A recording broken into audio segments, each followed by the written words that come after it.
Selamat malam, Shalom Bapak Ibu Saudara sekalian. Malam ini kita lanjutkan online Bible Study kita, masih tentang Kitab Daniel, dengan subtemanya sesi ke-9 ya, 70 kali 7 masa. Rupanya Daniel diberi penglihatan adanya firman yang keluar ini, 70 kali 7 masa. Apa itu yang dimaksud? Nah, malam ini kita akan tuntaskan, karena topik ini adalah salah satu yang paling sulit di Alkitab. Nanti kita akan lihat ya. Uh, Mari kita tundukkan kepala lebih dahulu. Mari kita berdoa. Bapa kami yang di surga, tidak henti-hentinya kami mengucap syukur setiap saat, bahkan ketika kami melakukan apa saja Tuhan. Kami sungguh bersyukur kalau kami menjadi anak Allah. Kalau kami boleh belajar dalam online Bible Study ini bersama-sama sampai selama-lamanya. Mohon berkati mulut hamba-Mu untuk menyampaikan kebenaran ini.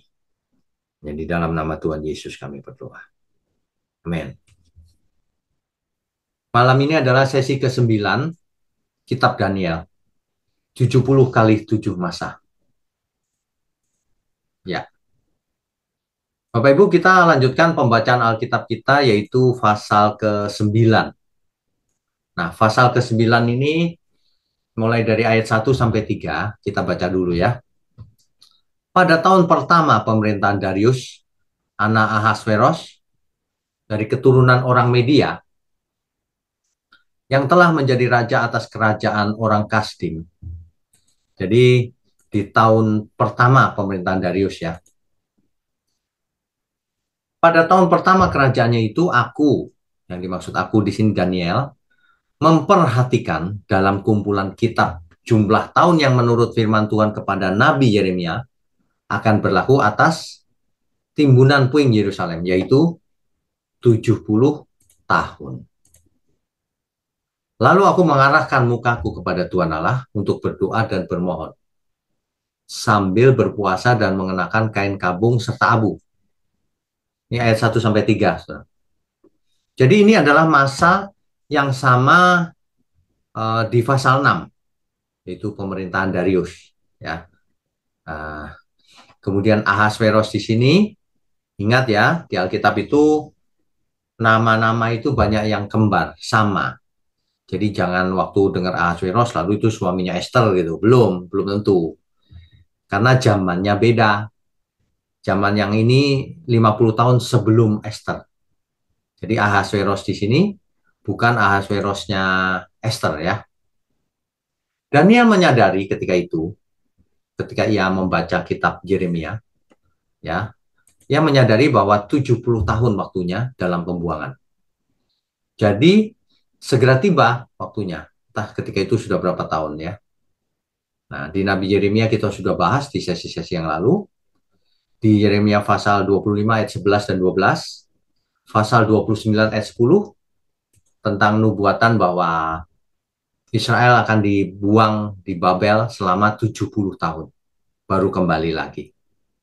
Tidak seperti yang dikatakan oleh para nabi palsu, 2 tahun saja gitu.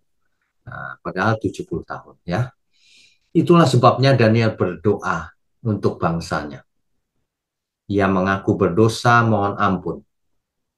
Itu bisa dibaca dari pasal 3 sampai ayat 3 sampai ayat 19. Oke, kita lanjutkan dulu.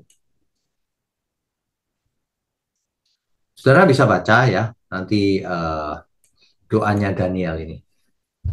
Daniel mengambil keputusan untuk berdoa di ayat 3-nya, yaitu dengan puasa, mengenakan kain kabung, dan menaburkan abu sebagai tanda penyesalan dan perendahan diri. Gitu ya. Pengakuan dosanya yaitu Israel sudah melanggar, berontak, tidak taat, melanggar Taurat, dan sebagainya. Jadi Daniel mengerti mengapa mereka dibuang ke Babel. Karena pelanggaran mereka. Kemudian ditutup dengan pengakuan dosa dan permohonan belas kasihan. Nah, Daniel berdoa bukan berdasarkan karena bangsa Israel baik atau berjasa, bukan. Tapi karena kasih sayang Tuhan yang berlimpah-limpah. Daniel tahu benar hal itu, ya. Oke, kita lanjutkan dulu, ya. Nah, bicara soal 70 tahun, ya. Ini sebentar. Ini kenapa kok nggak urut ya?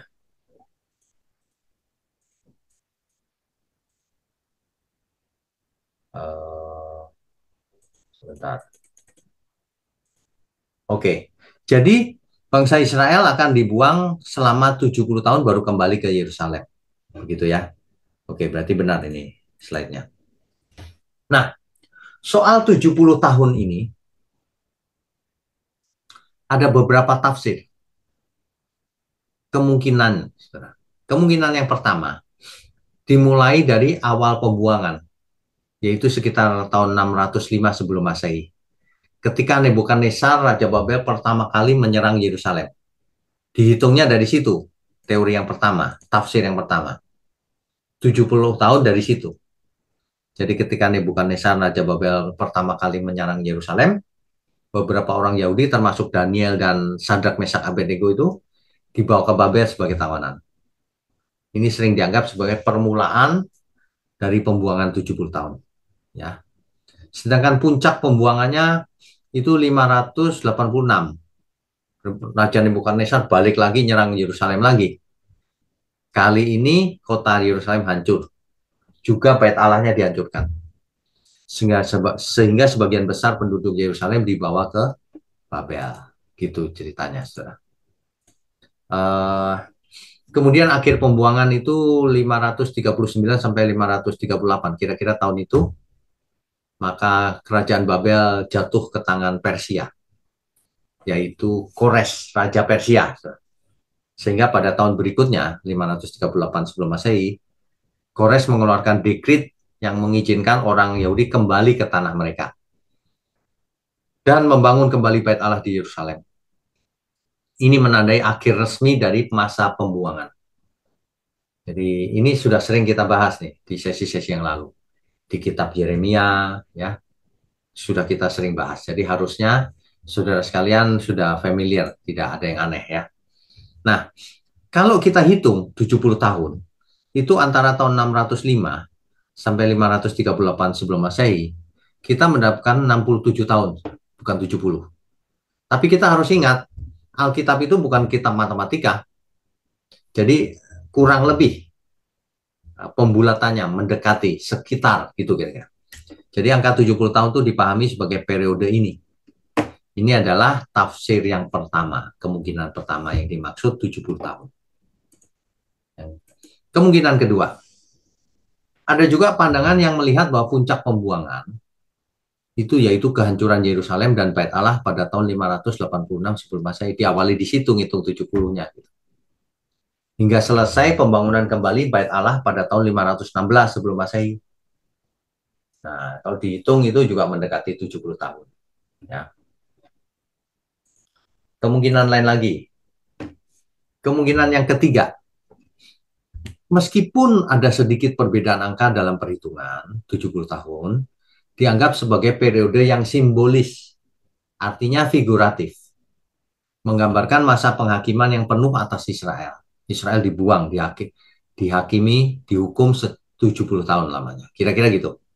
Sebelum mereka diizinkan kembali ke tanah mereka dan memulai kembali kehidupan rohani dan sosial mereka. Simbolis. Simbolis itu figuratif. Jadi seringkali angka-angka di Alkitab itu figuratif loh. Jangan selalu harafiah. Ya. Oke, kita lanjutkan lagi. Nah, jadi ada tiga tafsir seperti tadi sudah kita bahas. Dari pembuangan pertama, sebentar saya warnai ya. Ya, pertama itu dari pembuangan pertama, ya, sampai kembali ke Yerusalem. Yang kedua, pembuangan terakhir di Babel, sampai penghancuran Bait Allah. Yang ketiga, 70 tahun itu figuratif. Begitu ya. Uh, Apa namanya? Tafsirnya. Ya, ini timelinenya. Jadi, Daniel dibuang ke Babel tahunnya ini 605. Kemudian Daniel melihat penglihatan terakhir ini. Nah, setelah ini kembali ke Yerusalem. Itu membangun Yerusalem kembali. Ini kita sudah bahas mimpi Daniel yang pertama, domba dan kambing. Kita sedang membahas 70 minggu yang hari ini kita bahas. Kemudian kita pernah membahas Daniel di kandang singa. Kemudian ada tulisan di dinding, mimpi tentang 4 binatang itu. Nebukadnezar mimpi tentang patung yang tinggi besar itu. Nah, ini timelinenya, saudara. Ya, oke, kita lanjutkan dulu. Ya, Daniel berdoa, lalu dijawab oleh Tuhan dengan mengutus malaikat Gabriel. Ayat 21 sampai 23. Sementara aku berbicara dalam doa, terbanglah dengan cepat ke arahku Gabriel. Dia yang telah kulihat dalam penglihatan yang dahulu itu pada waktu persembahan korban petang hari.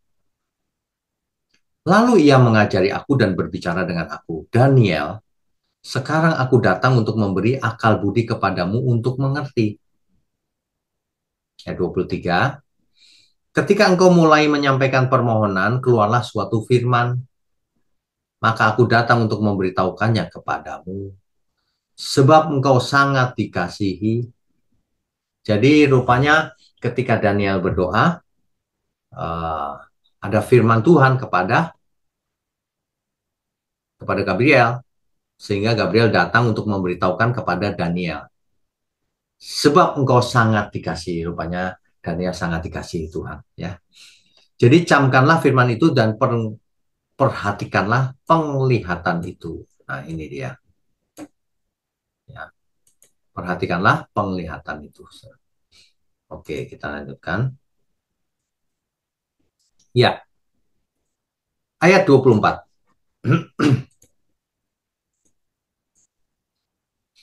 Saya bacakan ya. 70 kali 7 masa telah ditetapkan atas bangsamu dan atas kotamu yang kudus.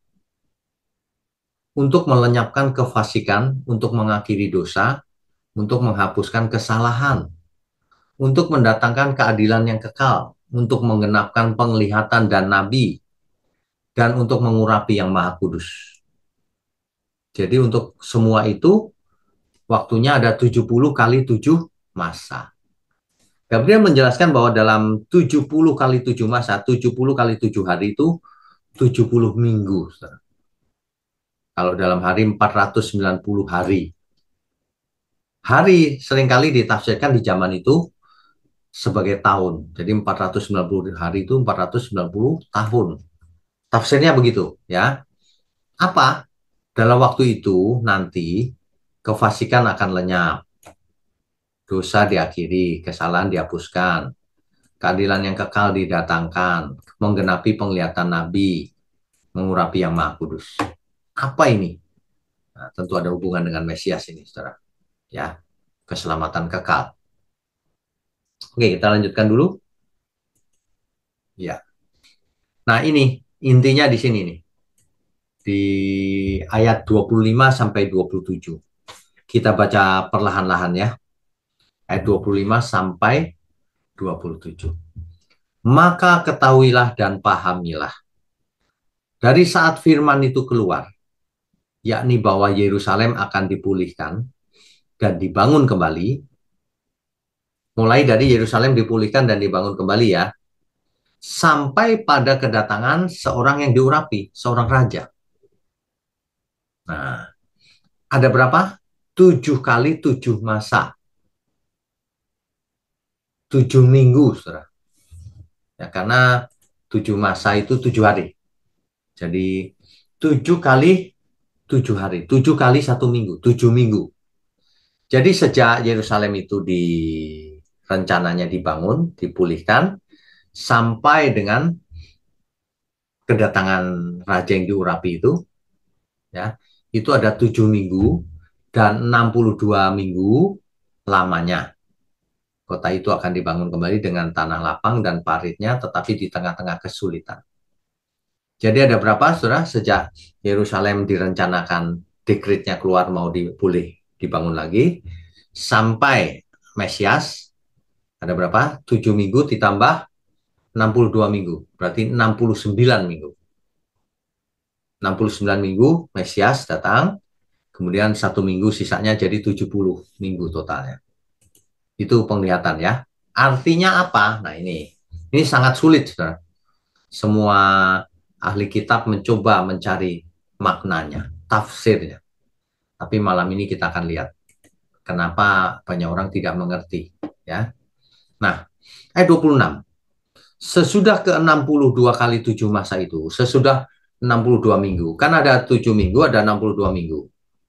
Artinya 7 tambah 62, 69 minggu. Setelah 69 minggu berlalu, ya, akan disingkirkan seorang yang telah diurapi.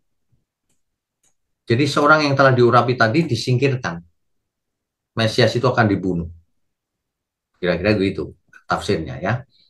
Padahal tidak ada salahnya apa-apa. Tentu kita ingat Tuhan Yesus tidak ada salahnya apa-apa, tapi dibunuh di kayu salib. Ya. Maka datanglah rakyat seorang raja. Ini rakyat seorang raja nih, beda lagi. Memusnahkan kota dan tempat kudus itu. Memusnahkan bait Allah. Ya. Tetapi raja itu akan menemui ajalnya dalam air bah. Ingat ya, kalau baca jangan harafiah. Dan sampai pada akhir zaman akan ada peperangan dan pemusnahan seperti yang telah ditetapkan. Raja itu akan membuat perjanjian itu menjadi berat. Ini raja yang disebut ini tentu bukan Mesias yang tadi, ini beda nih. Karena memusnahkan kota dan tempat kudus itu. Ya, membuat perjanjian itu menjadi berat bagi banyak orang selama 1 kali 7 masa, selama 1 minggu. Ingat 1 minggunya ini, 7 hari ini, itu 7 tahun. Nah, atau 7 masa boleh. Ya. Pada pertengahan 7 masa itu, ia akan menghentikan korban sembelihan dan korban santapan.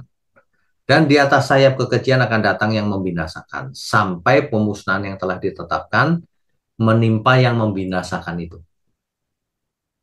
Begitu, saudara. Ini sulit dimengerti ya. Kita lanjutkan dulu. Iya. Jadi saya mau ingatkan gini. Kalau kita baca itu, kita harus tahu yang ini figuratif atau memang harafiah. Nah, terkadang ada yang harafiah, ada yang figuratif. Terkadang ada yang campuran juga. Nah, kita harus tahu. Ya. Oke. Ingat, seringkali hari di Alkitab bisa melambangkan tahun juga. 1 hari 1 tahun. Contohnya kita baca ya, Yehezkiel 4 ayat 6. Yehezkiel pasal 4 ayat 6. Ini kan di zaman-zaman yang sama dengan Daniel, mirip-mirip. Jadi berlaku tafsir itu. Saya bacakan ya. Yehezkiel pasal 4 ayat 6. Kalau engkau sudah mengakhiri waktu ini, berbaringlah engkau untuk kedua kalinya, tetapi pada sisi kananmu dan tanggunglah hukuman kaum Yehuda 40 hari lamanya. Aku menentukan bagimu 1 hari untuk 1 tahun. Jadi 1 hari bisa bermakna 1 tahun. Jadi 70 minggu itu sama dengan 490 hari. Dapat melambangkan 490 tahun. Sejak zaman itu ya. Alkitab juga sering menggunakan pembulatan angka untuk menyampaikan suatu pesan. Contohnya, di Matius 18 ayat 22, 70 kali 7 kali di situ bukan berarti 490 kali, bukan. Ya. Nah, coba kita baca dulu. Matius 18 ayat 22. Matius pasal 18 ayat 22. Yesus berkata kepadanya, bukan, aku berkata kepadamu, bukan sampai 7 kali, melainkan sampai 70 kali 7 kali. Seolah-olah 490 kali gitu ya. Tapi maksudnya bukan itu. Mengampuni itu nggak boleh ada batas. Kamu harus selalu mengampuni. Gitu. Nah ini contoh nyata. Ya, bukan soal angka. Ya. Demikian juga 490 tahun. Bisa harafiah, bisa figuratif. Periksa dulu konteksnya. Gitu. Yang mana yang figuratif, yang mana yang harafiah. ya. Oke, kita lanjutkan dulu. Ya. Bapak Ibu, Saudara sekalian, nubuat 490 tahun dalam Daniel 9 ayat 24 sampai 27 ini merujuk pada suatu periode waktu yang lebih panjang yang melibatkan nubuat tentang masa depan Israel, kedatangan Mesias, dan peristiwa-peristiwa besar yang akan terjadi dalam sejarah keselamatan. Tadi ada yang mau membinasakan kota dan bait suci kan? Antikris itu. Nubuat ini yang 490 tahun ini tidak terkait langsung dengan masa pembuangan 70 tahun, nggak ada hubungan dengan itu. Ini ini cerita panjang masa depan. Tetapi lebih merupakan penglihatan tentang peristiwa yang akan terjadi setelah masa pembuangan itu berakhir. Ya. Jadi, Israel benar-benar dibebaskan dari pembuangan setelah kurang lebih 70 tahun yang tadi.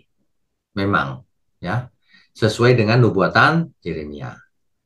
Sementara itu, nubuatan yang 490 tahun ini, yang 70 minggu ini ya, yang 70 kali 7 masa ini, ya, dalam Daniel pasal 9, merujuk pada periode profetik yang lebih panjang ke depan, yang mencakup kedatangan Mesias, Antikris, peristiwa-peristiwa yang akan datang, tribulasi, penganiayaan, ya, dan kekekalan tentunya. Oke, kita lanjutkan lagi. Ya, nah ini yang menjadi masalah itu begini, saudara.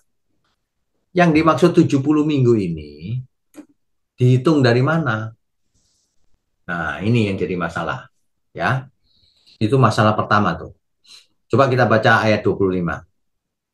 Maka ketahuilah dan pahamilah dari saat firman itu keluar, yakni bahwa Yerusalem akan dipulihkan dan dibangun kembali sampai pada kedatangan seorang yang diurapi, seorang raja, sampai kedatangan Mesias.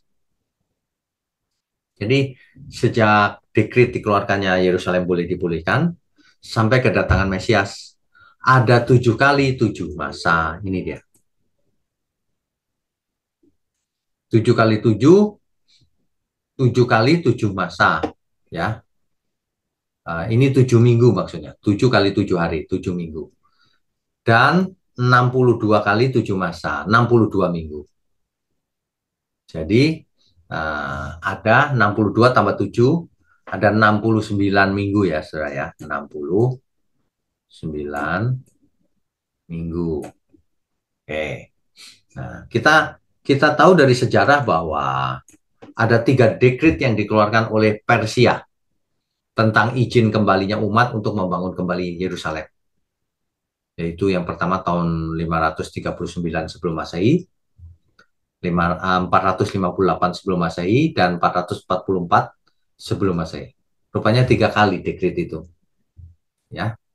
Nah, kalau kita bicara 70 minggu tadi, terbagi menjadi 3 bagian, yaitu 7 minggu, 62 minggu, dan 1 minggu. Baca saja Daniel pasal 9 ayat 25 sampai 27. Ya. Nah, 7 minggu ditambah 62 minggu ini kan 69 minggu. Saudara.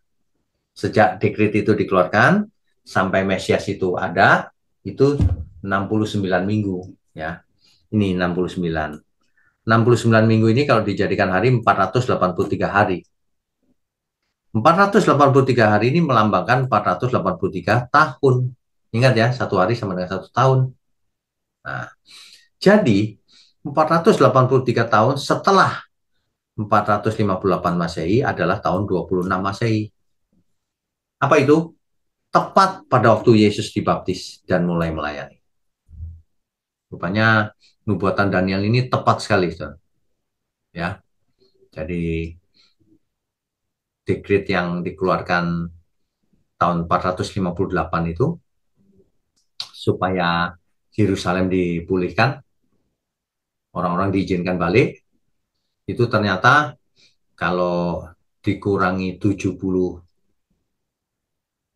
dikurangi 483 tahun, itu dapatnya maju ke depan 483 tahun, itu dapatnya tahun 26 Masehi, tepat pada waktu Yesus dibaptis. Ini arti dari 69 minggu. Ya, ayat 25 ini. Kita lanjutkan. Ya. Jadi sebenarnya tafsir itu ada banyak, saudara. Para ahli kitab mencoba menafsir apa arti dari 70 weeks ini, 70 minggu ini, 490 hari ini. Ya, ada yang ditafsir secara tradisional. Ya, ditafsir secara tradisional ada 7 hari, ada 62 minggu, minggu, 62 minggu, jadi 69 minggu. Lalu dapat angka ini, 1 minggu terakhir, jadi 70 minggu. Tapi ada yang namanya dispensasional. Nah, ini lebih mirip, saudara. Nanti kita akan bahas ya. Critical lain lagi, eschatological lain lagi, sabbatical lain lagi. Jadi ada banyak tafsir. Minimal ada 5 ini, saudara. Ini membuat orang bingung. Jadi yang mana yang benar? Kalau kita ikuti semuanya nggak cocok juga, saudara. Antikrisnya ada di mana untuk yang poin nomor 1 ini? Antikrisnya ada di mana? Nggak ada, ya kan?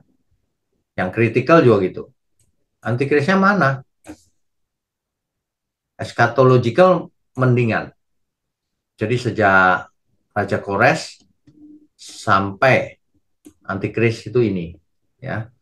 Sabbatical sejak Raja Kores sampai Kristus. Ya lumayan lah artinya.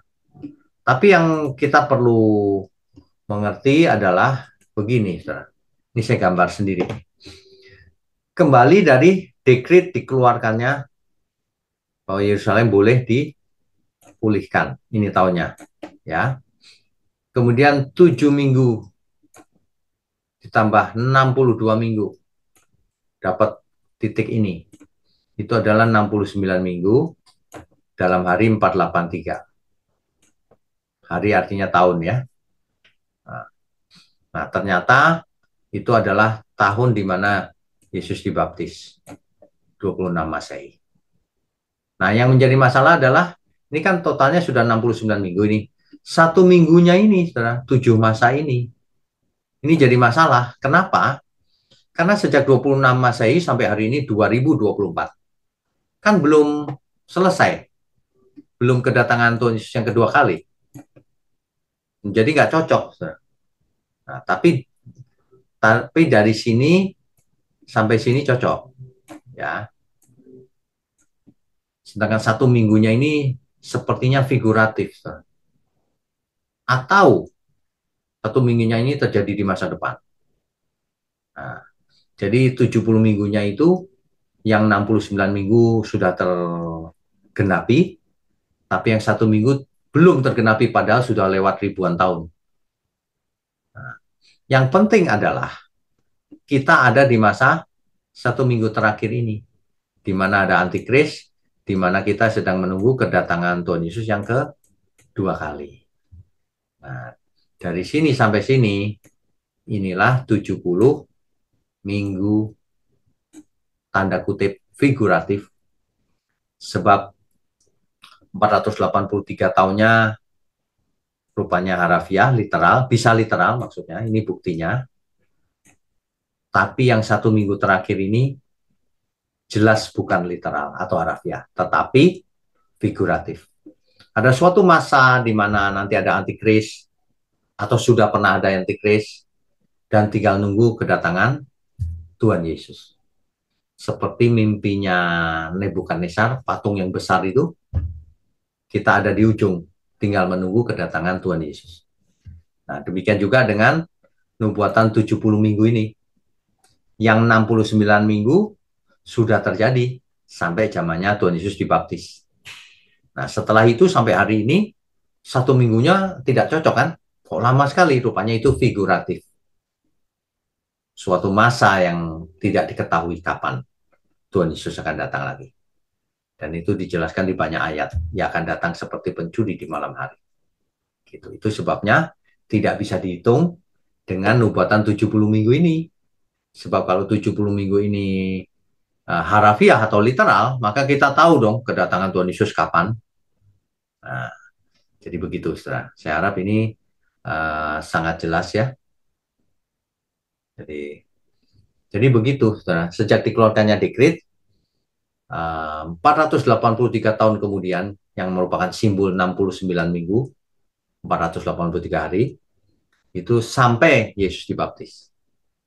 Nah, tinggal 1 minggu supaya 70 minggu kan, rupanya 1 minggunya ini figuratif, tidak jelas sampai kapan. Tapi peristiwanya akan jelas, ada antikris, Mesias akan datang kembali. Begitu, saudara. Ya, jadi kalau saudara melihat tafsir-tafsir yang banyak itu, bisa bingung, ruwet nggak karuan. Ya, tidak semuanya tepat. Kalau kita periksa gitu, tidak cocok juga akhirnya. Yang paling memungkinkan adalah ini. Jadi 69 minggu pertama itu harafiah, ya tentu saja figuratif juga, tapi dalam tahun cocok pas. Tapi yang 1 minggu terakhir ini yang misteri. Kenapa? Karena memang kedatangan Tuhan itu misteri, tidak bisa dihitung. Gitu ya. Oke, kita lanjutkan. Ya, Rabu depan kita akan lanjutkan dengan penglihatan terakhir, saudara. Jadi malam ini kita belajar menafsir penglihatan dari Nabi Daniel tentang 70 kali 7 masa, yaitu 490 minggu, ya, sampai dari rencana Yerusalem dibangun sampai kedatangan Mesias yang kedua kali, sampai akhir zaman. Zaman ini berakhir. Itu tanda kutip 1 minggu terakhir. Jadi kita ada di zaman 1 minggu terakhir. Figuratifnya 1 minggu terakhir. Begitu, saudara. Bisa kita lanjutkan dengan diskusi dan tanya jawab. Berikutnya, Pak Kris, silakan. Oke, Pak, terima kasih Pak. Tuhan Yesus Ya, Tuhan berkati. berkati. Ya, shalom malam, Pak. Shalom, malam. Itu tadi yang masa kedatangan antikris, kalau kita yang dengarkan mungkin enggak terlalu ada penolakan, tapi kalau orang dengarkan loh ini yang 69 minggu dihitung jadi 400 sekian tahun, yang seminggunya kok enggak linear gitu loh, Pak. Tahu Betul, maksud saya, Pak ya? betul, Nah, betul. Itu nggak saya linier. mau Sebentar, tanya Pak, dulu. sebentar, Pak. Makanya ada yang membuat linier juga, Pak. Ya. 1 minggu terakhir itu nanti, nggak tahu kapan. Jadi ada kosong, masa kosong. Ada yang menafsirkan gitu. Jadi sekarang ini kosong. Nanti tiba-tiba masuk ke 1 minggu terakhir gitu. Nah, yang namanya tafsir ya bisa-bisa saja. Kalau itu yang Tuhan Yesus dibaptis tahun 26 Masehi itu ada dasarnya dari mana ya, Pak? Oh, dasarnya dari dekret yang dikeluarkan oleh Persia di tahun 458 sebelum Masehi. Bukan, Tuhan Yesus dibaptis tahun 26 Masehi itu loh, Pak. Oh, itu perkiraan, Pak. Karena kalau dihitung mundur, 30 Masehi itu kan kemungkinannya di situ Tuhan Yesus naik ke salib kan. Iya. Jadi mundur 3 tahun gitu. Sekitar 3 tahun. Oh, mundur 3 tahun. Ya, Saya sekitar pikir 3 tahun. saya pikir 26 itu kalau ditambah seminggu jadi 33 pas umur Oh, tiga puluh enggak. tiga Bukan. Bukan. Bukan ya? Bukan. Ya, itu Pak. Soalnya kan kalau yang dengarkan apa online Bible study ini ada orang yang maksudnya di YouTube barangkali, loh ini kok enggak linear, enggak Ya. Saya ngerti. proporsional itu Pak. Saya mengerti. Itu. Saya mengerti. Tapi tidak ada cara lain, Pak. Atau begini yang saya sebut tadi, setelah 69 minggu, ada gap kosong. Nah, kosong ini nggak jelas kapan. Nanti ada 1 minggu terakhir itu. Bisa juga gitu. Tapi kalau saya pilih nggak begitu. 1 minggu terakhir ini tanda kutip nih. Karena misteri kan kapan Yesus datang. Nggak bisa dihitung. Memang sengaja begitu. Soalnya 1 minggu terakhir 7 tahun itu saya juga teringat yang ada tribulation itu loh Pak, yang ada Ya, itu salah, pre, Pak. Itu tafsirnya mid, salah itu. post. Salah ya? Salah itu. Tribulation 7 tahun itu salah. Iya. Soalnya kan namanya orang ilmu gotak gadok itu Pak. Iya, Gotak Gatuk. Kebanyakan begitu. Ya, tapi gini, namanya orang menafsir itu mau mencari sebenarnya yang mana sih? Ya, cocok-cocoknya yang mana sih? Gitu. Memang begitu. Tapi ternyata nggak cocok juga. Iya, kalau kalau saya sih maksudnya patokannya itu kan ada krisis ekonomi yang harga gandum secupak berapa dua apa itu Pak, kan ada itu Ya, yang apa waktu cawan murka itu di. Nah, itu kan kalau dibayangkan dengan kurs yang sama aja waktu Samaria dikepung berarti ini kan 2 kali lipatnya lebih mahal. ya. Krisis Jadi ekonomi. ya krisis ekonomi. Jadi, penandanya saya kira itu untuk eh, apa awal tanda-tanda kalau cawan murka sudah di curahkan terus meterai-meterai itu apa sudah mulai dibuka itu Pak. Ya, tapi Kalau skala waktunya kita nggak bisa tepat juga, Pak. Skala waktunya. betul, betul, Sebab betul. The Great Depression tahun 1930-an itu, wow, itu ekonomi luar biasa, Pak. Tapi yang dimaksud apakah itu? Kita nggak tahu juga. Iya, Makanya teka-teki atau misteri juga. Kenapa? Karena kedatangan Tuhan Yesus seperti pencuri. Makanya nggak bisa dihitung gitu. iya. Cuma kalau dilihat skalanya yang dicantumkan di Wahyu itu kan sudah global Pak, dunia Ya, sampai eh, mata air kalau tidak salah 2/3 apa ya, diracuni apa apa. Jadi ya, kalau Great Depression itu masih skalanya kayaknya masih di negara barat kayaknya Pak. ya, Itu waktu itu negara India pun masih kaya raya sebelum dirampok sama penjajah itu sebetulnya. ya. Ya, seandainya kita tahu kapan mulainya, skalanya juga kita nggak tahu, Pak. Skala Betul, timelinenya gitu. betul, betul. Menurut saya sih itu juga tidak nambah atau ngurangi iman kita juga Oh sih iya, iya, sebetulnya. iya. Kita boleh menganalisa, boleh menafsir gitu. Tapi yang inti kita harus tahu, oh akan ada antikris.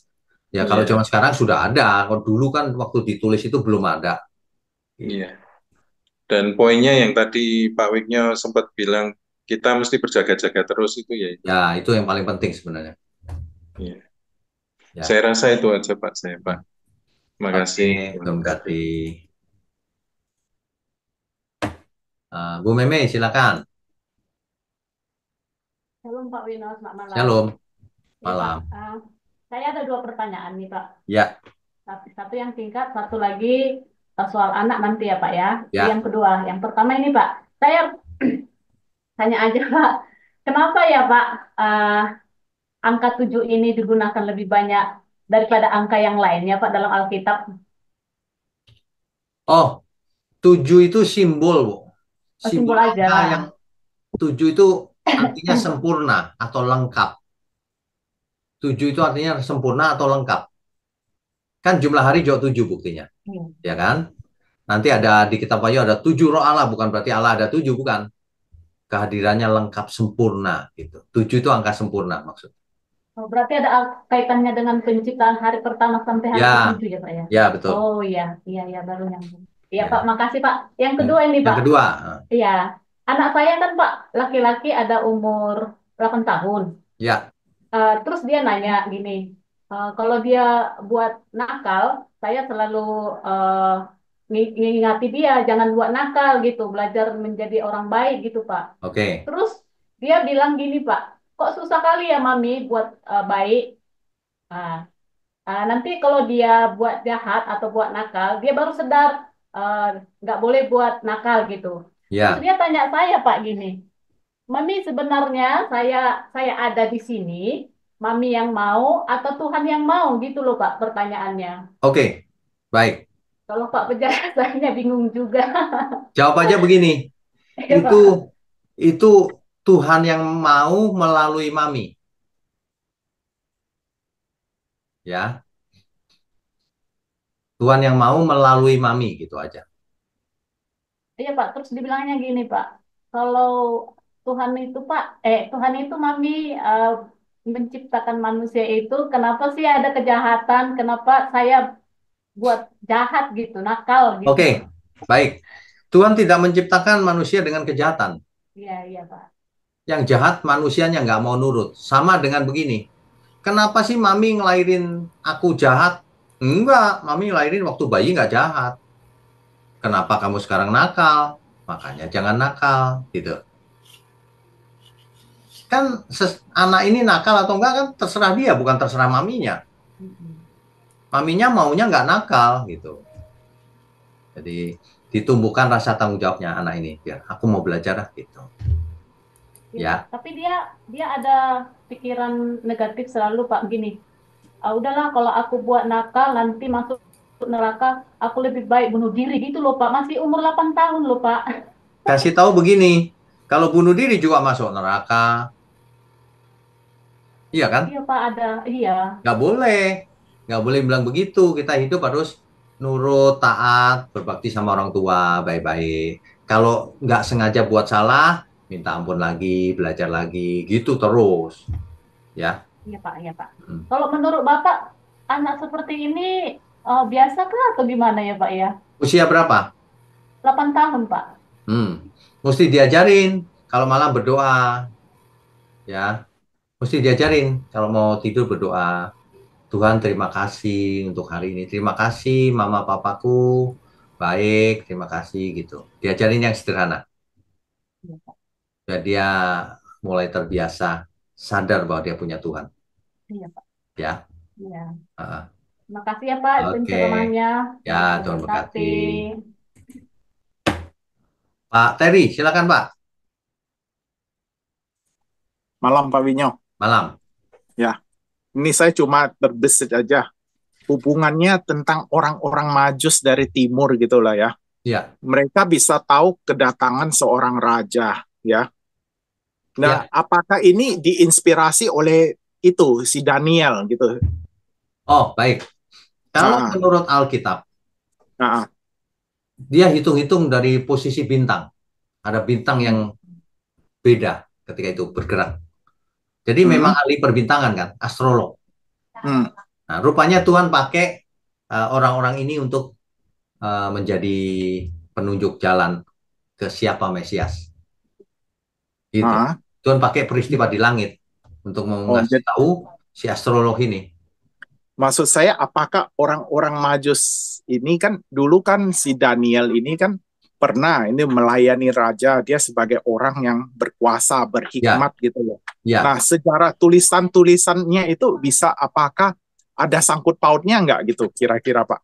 Sehingga Tulisan orang siapa? Majus ini Daniel Mm-mm. yang mungkin nggak dituliskan dalam Alkitab kita sekarang, mungkin di waktu itu Kerajaan Babel gitu, zaman dulu kan. Oh, oke Maksud oke. saya, apakah ada hubungannya nggak gitu, Pak? Menurut Oke, tafsiran begini. lah, kalau gitu. Oke, begini. Menurut analisa, orang Hmm. Majus ini asalnya dari timur. Nah, Kalau kita bicara timur, bukan timurnya Indonesia, bukan. hmm. Timurnya tanah perjanjian kan? Ya, Timurnya Yerusalem. Apa itu? Persia. ah, Persia, timur jauh. Dari jauh tuh Persia pasti. Nah, di oh Persia dari ada Persia. banyak ahli perbintangan, astrolog. Hmm. Ya, Hmm. Tuhan pakai peristiwa alam untuk menunjukkan di mana Yesus lahir. Gitu. Oh, dia kan mencari raja gitu loh, Pak. Ya, Jadi raja gitu, maksudnya apakah Daniel ini secara eksplisit dia kan pernah menunjukkan seorang Mesias gitu kan? ini enggak. Menulis Ini nggak enggak. ada ya Ini hitung-hitungan bintang. itu hitungan bintangnya. Ya. Ya, saya penasaran aja kemarin. Ya, Ya. itu aja Pak Winyo. Ya, Oke. makasih Pak Winyo. Ya, Tuhan berkati. Terima kasih. Berikutnya Ibu Sarah Hui, silakan.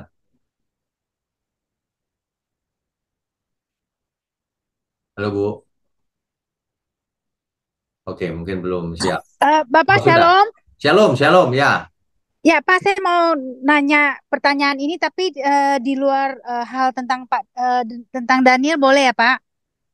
Tentang Boleh, Tuhan Yesus, Pak. boleh, boleh. Di dalam Lukas pasal 5 ayat 24 mengatakan bahwa Tuhan Yesus, anak manusia, mempunyai kuasa untuk mengampuni dosa, ya, Pak. Ya, Nah, kalau Tuhan Yesus mempunyai kuasa untuk mengampuni dosa, berarti Tuhan Yesus nggak perlu sampai naik ke atas kayu salib. Berarti apakah memang harus sampai naik ke atas kayu salib untuk sebagai simbol bahwa darahnya itu seperti satu simbol kayak stempel gitu bahwa itu menyatakan itu sah itu Pak. Ya, Tolong betul, Bapak jelaskan Pak ya. betul. Jadi begini, ketika perjamuan kudus itu jelas sekali. Inilah perjanjian yang baru yang dimeteraikan oleh darahku. Memang eh, posisi kita harus digantikan Tuhan Yesus di kayu salib. Kalau tidak kita nggak selamat. Gitu. Harus darah itu harus tercurah karena pengampunan itu lewat darah. Pengesahannya juga lewat darah, perjanjian baru. Gitu. Dan itu Iya juga Pak. sudah dan itu juga sudah dinubuatkan sejak kitab Kejadian di awal. Jadi Oke. memang harus begitu. Ya karena saya selama ini saya memang baca berkali-kali ayat itu Pak. Tapi kemarin tuh saya baca dan saya seperti ngeh gitu loh Pak. Ini berarti Tuhan Yesus sebelum sampai naik ke atas kayu salib pun Tuhan itu punya kuasa untuk mengampuni dosa. Ya, Nah, ya. jadi iya Pak. Jadi Tapi it's amazing. ya betul, betul. Makanya Tuhan Yesus ini berbeda dengan manusia biasa karena dia bisa mengampuni dosa. Iya Pak. Dia memang diistimewakan oleh Bapa di surga, diutus sebagai juru selamat. Ya, gitu, ya. Ya Pak, berarti kalau di dalam hal penginjilan kita bisa mengatakan hal ini kepada mereka Pak. Lihat aja Tuhan Yesus sebagai manusia pun dia mempunyai kuasa untuk mengampuni dosa. Ya, Sedangkan yang lain-lain itu tidak punya kuasa untuk ini. ya betul. Yang lain tidak punya. Karena ini Ya, diutus Bapaknya langsung. ya berarti di dalam pengabaran Injil ini sangat tegas, Ya, jelas dan kuat ya Pak. ya betul. Eh, Jadi jadi Tuhan Yesus ini disupport habis oleh Bapaknya. Bisa ya, mengampuni dosa, bisa berjalan di atas air, bisa membangkitkan orang mati. Itu disupport oleh Bapaknya di surga. Karena tugas ini amat berat, Mesias. Tapi ya, dalam hidup suci disamakan dengan semua manusia. Dalam hidup sucinya. Harus ya Pak. berdoa dengan ratap tangis dan air mata supaya hidup suci gitu. Harus berusaha tidak buat dosa dan seterusnya itu sama yang itu. Tapi Ya dalam sangat, ya. lain-lain itu diberikan Bapaknya. Ya jadi tanggung jawab Tuhan Yesus itu sangat kompleks ya Pak. Ya, paling berat. Iya.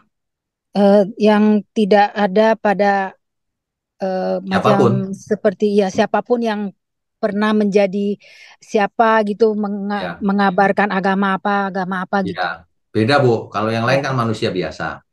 Iya Pak. Ya, oke. Ya, Itu ya saja. terima kasih Pak. Ya Tuhan terima berkati. kasih Pak. Ya Tuhan Terima kasih. berkati Pak. Pak Ari, silakan Pak. Ya, Shalom Bapak. Shalom. Shalom semua teman-teman. Selamat malam. Selamat malam. Bapak saya tanya di luar daripada materi. Oh, boleh. Satu saja Bapak. Ya, Bapak, Alkitab artinya apa Bapak?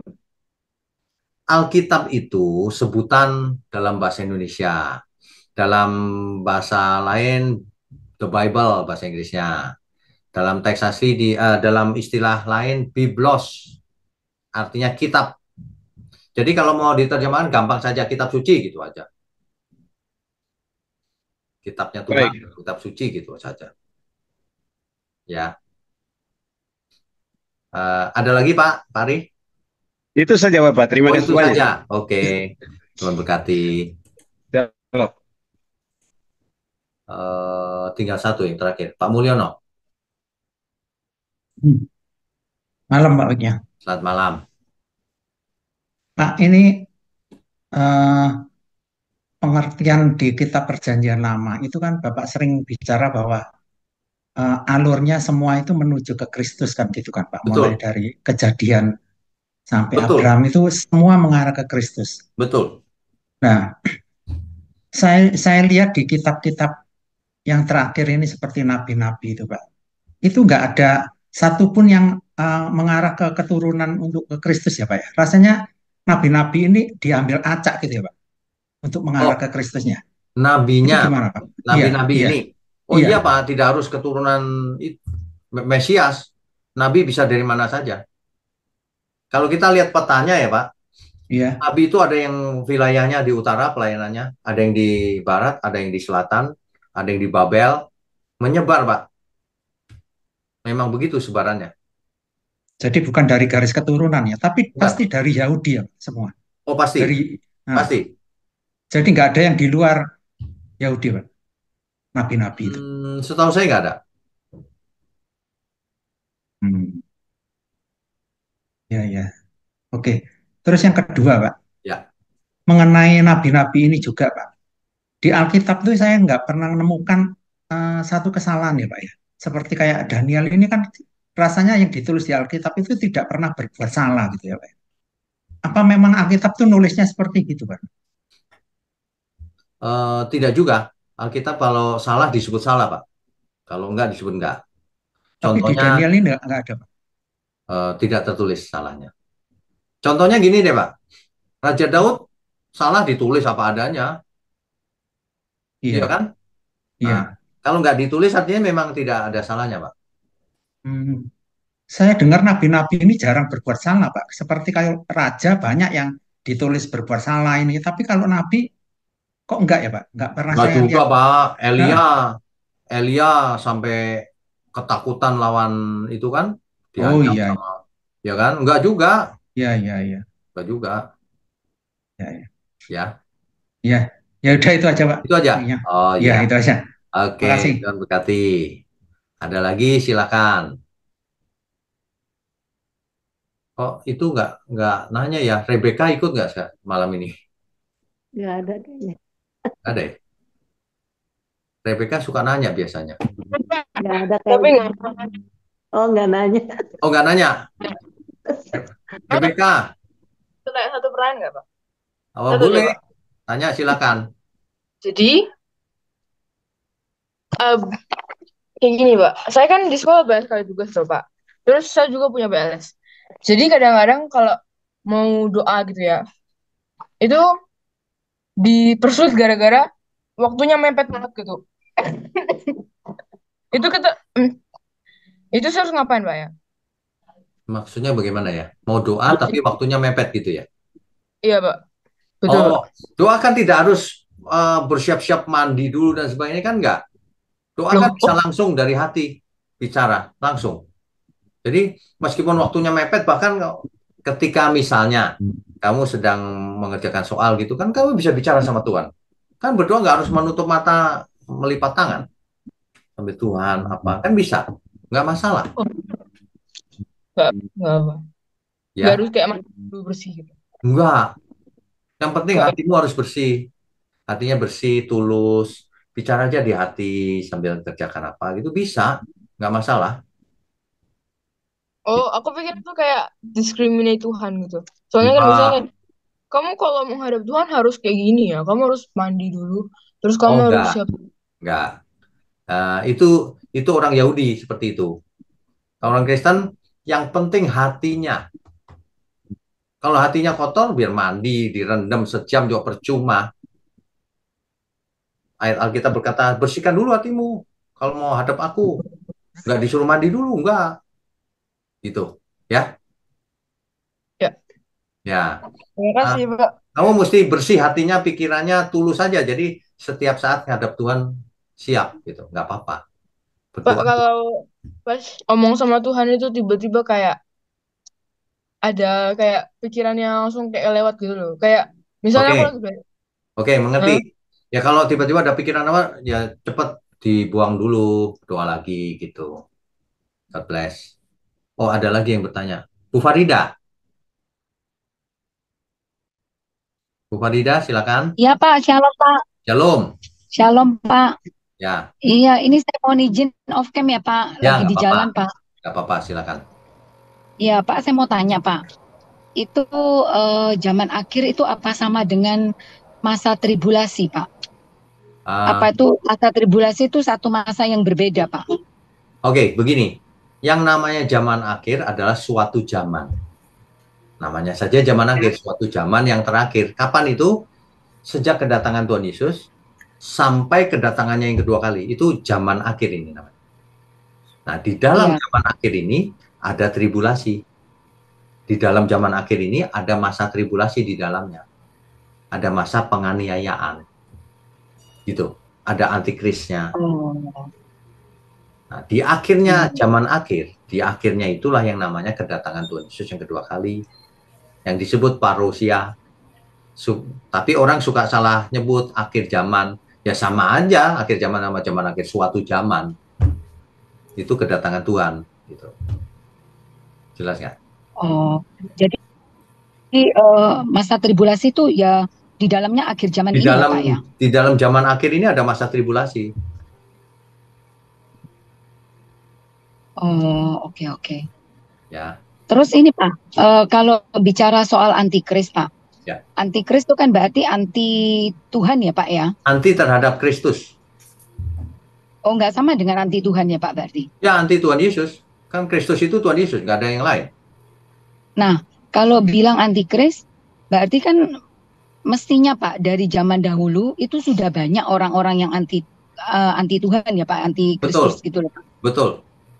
Jadi Dulunya bukan dulu hanya kapan? pada zaman akhir aja gitu loh Pak. Loh, perhatikan baik-baik. Zaman akhir itu Tuhan Yesus naik ke surga sampai nanti kedatangannya yang kedua kali. Sebelum Tuhan Yesus mana ada antikris? Ada yang anti terhadap Yesus. Yesus saja belum ada, belum lahir. Anti Tuhan, beda. Iya, saya pikir itu apa sama dengan anti ini Pak, anti yang Tuhan Allah Bapa maksud saya Pak gitu loh. Jangan Nggak sama ya, Pak? dicampur-campur. Antikris itu anti Kristus. Anti Tuhan Yesus. Oh. Oke. Kalau orang anti terhadap Tuhan Yesus, maka dia juga anti terhadap Bapa, dianggap anti terhadap Bapa. Makanya Alkitab berkata, barang siapa tidak memiliki sang anak, dia tidak memiliki sang Bapa. Oh. Menolak sang anak, menolak utusannya, menolak yang utus. Iya. Gitu. Ya. Iya. Oke, paham Pak. Oke. Makasih Pak Oke. pencerahannya Pak. Ya, Tuhan Tuhan memberkati Pak. Ya, amin. Habis nih malam ini pertanyaannya. Saya tahu ini agak rumit yang tadi itu, mungkin diulang-ulang nanti di YouTube. Saya belum kesempatan, Pak. Yang mana? Sudah resign belum? Pak Hardi. Oh, Pak Hardi belum ya? Iya. Oh iya, silakan. Ya, boleh. Sebentar kok, Pak. Ya. Bapak tadi mengatakan Alkitab itu kitab suci, titik begitu ya, Pak? Ya. Kalau dikatakan Alkitab itu Injil, yaitu Allah atau Tuhan yang telah menjadi daging bersorat gitu, boleh, Pak? Nggak boleh. Alkitab itu adalah kitabnya. Alkitab itu artinya dari kata Biblos, Pak. Biblos itu artinya buku atau kitab. Alkitab artinya kitab. Udah, jangan dirubah-rubah. Ya, kitab apa? Yang berisi firman Tuhan, yang isinya itu firman Tuhan. Yang menceritakan bagaimana Bapa begitu mengasihi dunia ini, yang mengaruniakan anaknya yang tunggal, supaya barang siapa yang percaya kepadanya tidak binasa, melainkan beroleh hidup yang kekal, dan seterusnya. Gitu, Pak. Ya. Yang kedua, Pak ya.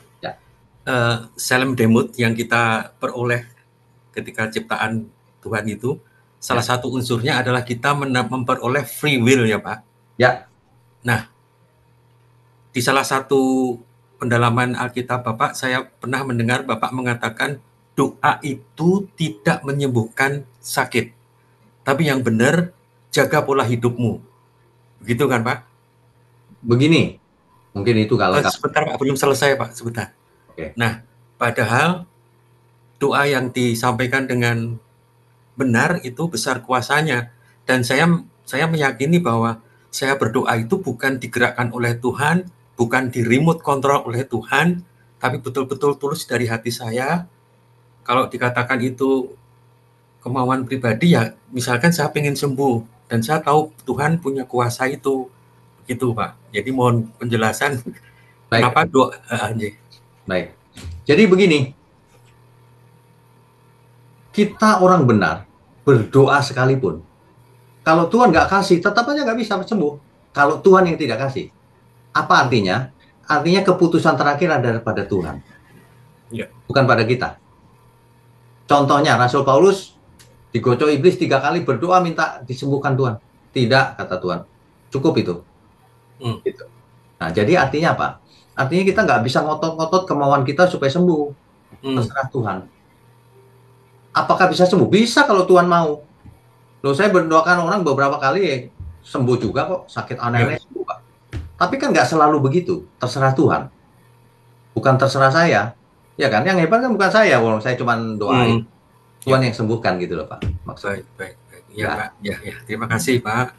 Oke, Tuhan berkati. Udah cukup. Kita berdoa yuk. Mari kita berdoa. Bapa kami yang di surga, terima kasih untuk malam hari ini. Kami semua sungguh diberkati. Terima kasih Tuhan untuk program online Bible Study. Kiranya Tuhan berikan hikmat pada hamba-Mu ini, hikmat yang benar, jangan yang salah. Agar banyak orang yang mendengar diberkati dan hidupnya diubahkan. Semuanya hanya untuk kemuliaan Tuhan. Terima kasih. Kami percaya berkat Tuhan sudah turun atas setiap kami. Dalam nama Tuhan Yesus kami berdoa dan mengucap syukur. Amin.